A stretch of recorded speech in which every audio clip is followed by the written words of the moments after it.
Poorly designed reporting is the bane of business. Hey, this is Justin Hitt from Inside Strategic Relations. Reports. It's a daily activity in business to determine what work is in progress, what work is at risk, the different types of activities that are going on. And 9 times out of 10, the reports that you're asked to create are garbage. They do not convey useful and actionable information. And the problem becomes when managers or leadership individuals ask for reports and they're not clear about how they're going to use the information. Instead, they dictate some kind of report, usually a non-standard report, and it is just a communications failure. It is a waste of resources, and I'm going to share with you a few tips on how to solve this. First off, when you're reporting, and by the way, let's give you a little background. I've worked on reporting teams for enterprise functions. I've written reports as far as daily status reports, analysis reports, weekly dashboards. I've invested in books and resources, and the very best report you can create is something at a glance that informs a decision maker about where to lean and move towards a decision. So, for example, in the construction industry, there's a report called a work in progress report. It is a high-level overview of what kind of work is in progress, and it basically lays out the amount of time that was budgeted versus the amount of time that is actually invested into the project, the amount of money that was budgeted, the amount of money that's invested in the project. And basically at a glance, a decision maker can see if they're 30% along with the project or 100% along with the project. And they know by looking at it that it's not that the work is complete, it's that they're into the allocated time. So they want to be able to make a decision. Are we running up on the estimated time, or are we running up on the estimated financial budget? There are 2 measures there. Each line item in that report represents a project that has another status, which is the actual, the blueprint, the deliverables, and the project plan. And so if they see on this dashboard, this work in progress dashboard, a project that they know is not in a complete status or not in a final stage, because sometimes they'll have construction phases, then they raise a flag and go pull the actual project plan and then the project ledgers that have to do with the implementation of work. So they can see if they've had weather delays, if they've had labor or material shortages, and they can drive down into the actual activities and then create a plan to get a project that might be yellow or a project that might be red, get it right back on track. Now, you would think that something that works very well in one industry would be adopted in other industries. And I'll tell you that's not the case. You'll see PowerPoint presentations with job percentage of completion, but no analytical factors. See, if you're financially on track and your labor is on track, then your project is likely to be on track. If you're over budget, you know where to look at the budgetary side. If you're over labor, you know where to look on the labor side. Unfortunately, in a lot of enterprise environments, a lot of businesses, you're going to see some long, drawn-out, multi-page PowerPoint presentation where they essentially just invented the percentage complete.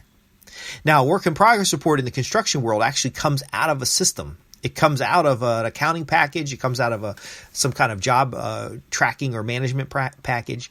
It's not just made up. And see, that's the problem with a lot of reports today. They are simply made up. I was asked to put together a report that was basically a pipeline report, and I don't know. I guess they just made up what they wanted to see, and it just creates more questions than answers. Your status reporting must create answers, and it also must be in some kind of dashboard with details behind the dashboard. Another challenge I see, folks, is they do these status reports, and there's like this long narrative about what's going on with the project. Folks, if you can't summarize the status of your project in a bullet point, 2 or 3 bullet points or a short paragraph, then you don't know what's going on with your project. There's another report that I work with. It's called a work at risk report. So let's say you have a project portfolio and you got a large number of projects in place. Some of those projects you're applying resources to implement and complete. And so they'll show up on the work in progress. But some of those projects have maybe hard deadlines, regulatory deadlines, and they might be at risk if they're not started in a certain amount of time. So this work, it's a war report. The work in progress is a WIP report. The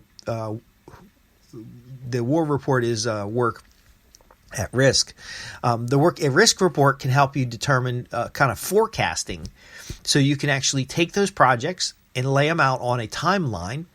And then if you're moving up on a project where maybe you have a 30-day duration on a project and you're moving up to 28 days to the target completion, that's a project that has problems. Again, it's calculations rather than committee determining what the status is. It allows you to make decisions about what work you're going to start, and maybe you're going to pull resources off a project that's finishing up, and you're going to reallocate those resources. And it works well in the physical world, and it works well in the virtual world, but many business people do not apply these reports. Status reports with pie charts and bar graphs are great, but they got to be able to roll up. If somebody is by hand creating a pie chart based on information, actually drives me nuts. Somebody asked for a pie chart to show them the changes over time. So they wanted two pie charts. They wanted a historic pie chart that showed a composition of work, and then they wanted a current pie chart to show the composition of work. And it doesn't really have any meaning. It doesn't tell you anything. Now, pie charts are useful for composition, but they don't tell you anything about the change over time. A bar graph might be better for that. Some kind of like a stacked bar graph would be better for that.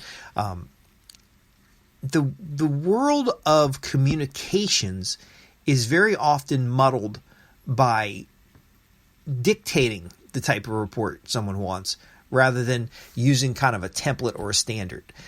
For a pipeline report, there's a couple standards you can use that are aligned with Kanban, or the continuous improvement type of process. When you're doing sprints, you can do burn down charts, but that assumes that you have your project set up as a sprint. So the unit of work will have a certain number of requirements, and then you can compare the total number of compliant requirements over time and burn them down to zero, till all requirements are satisfied. Now, that's great if you understand what you're looking at, but I've actually seen people look at burn down charts, and then when they added new work to the burn down, they didn't differentiate between the new batch of work. So in a sprint, you're going to have, this is agile, you're going to have batches of work. So you might have project A, project B, project C all rolled together in the January sprint, and then maybe February you're going to have another sprint. You need to see the burn down within the period of that batch, and then when you add more work to that, you've got to see what carries over. Maybe you have a 30-day sprint and you get all the work done in 30 days, and then at the end of the 30 days you roll over the remaining work after determining which stays and which goes. Well, that gets all muddled up if you don't have the continuation in the original sprint to see that maybe the 30-day window is not very good, or the 30-day window is too tight. Reporting is the bane of business. Now, why do we do reports? Well, we want to know what the current status is. We want to know if we're on financial targets. We want to know if we're on labor targets. We want to know if we've removed enough of the requirements to move forward with a software release. Always follow some kind of standard report. The key to good reporting is that when somebody, uninformed third party, looks at your report, they can clearly understand what they're looking at. So if you have managers asking for ad hoc reports that they essentially invent, try to find an equivalent in some kind of standards books. The project management world has a lot of really good reports in it. But standardize your reports. Follow some system that, actually project management systems can spit out a report. Like they can spit out a percentage of work completed based on a strong work breakdown structure. Now, why do people create poor and unlegible reports? Well, often because they don't really use a formal system for managing the work itself. They're really ad hoc, throwing in piles of work. They don't cluster their activities in projects or with clear deliverables. One of the best reports I've ever seen, it was basically the deliverables on a project. So this was reporting on a single project. It was the deliverables on a project along with their activities. So the deliverable was decompositioned into the activities necessary to create the deliverable.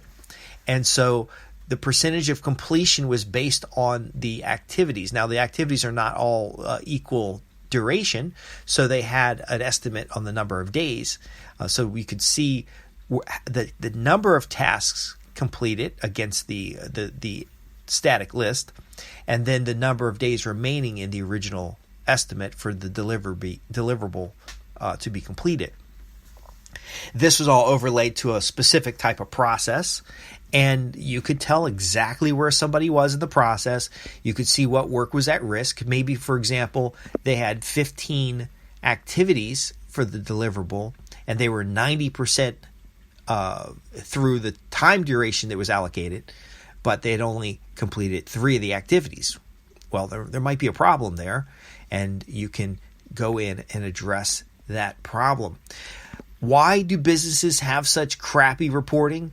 Well, it's because managers don't necessarily know what they're doing when it comes to that next decision.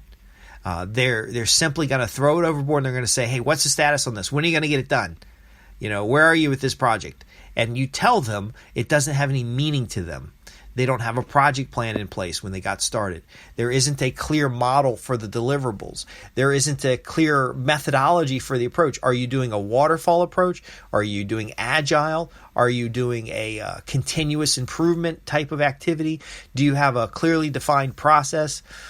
A lot of times when managers define a process or they look at a process, they want such minute detail documented in every form so they know exactly what you're doing and where you're at. Well, folks, that's more of a trust problem than it's actual functional problem. If you can't describe a process at its highest level and then track the activity at a highest level, there's no way on earth you'll be able to track it at a detailed level. So again, if you got a work in progress, you track at a project level, at the highest level, project. If you've got a project status, you're going to track it at the deliverables. Deliverables the highest level. If you've got a deliverable status, you want to track that at the activity level. But if you've got a project that's, a 30-day project, you don't need that kind of detail. You just need it done. And, how close are we to that 30-day target that we had involved? A lot of managers will layer SLAs, which is a service level agreement, and then have no formal service level agreement, or they'll just make up the number of days. Reporting can go wrong in so many ways. Now, what do I do with my clients is we'll sit down and we'll look at what's the minimum viable report that we have here. Are we reporting on marketing? Okay, so if we're reporting on marketing, we need to know how many prospects, how many leads, and how many sales. Now, we can drive that down into composition of product or product line or source of leads and that kind of thing. But if we can't at the highest level report how many prospects, how many leads, and how many sales, then we don't go any further. Because until we have accurate reporting at a high level, a reporting that we can start doing calculations such as conversion rates, but until we can get it done at the high level, we don't bother to go into how many leads does Jerry have. We go into, can Jerry get us the information to roll it up into the main report? Folks, I'm Justin Hitt with Inside Strategic Relations. Part of clear communications, especially in a project environment, is accurate and useful reporting. The main takeaway here is start at the highest level possible and a simple one-page dashboard that has details behind the dashboard in such as project reports or a paragraph assessment. And don't make up your percentage completion. Have a formula to determine your percentage completion.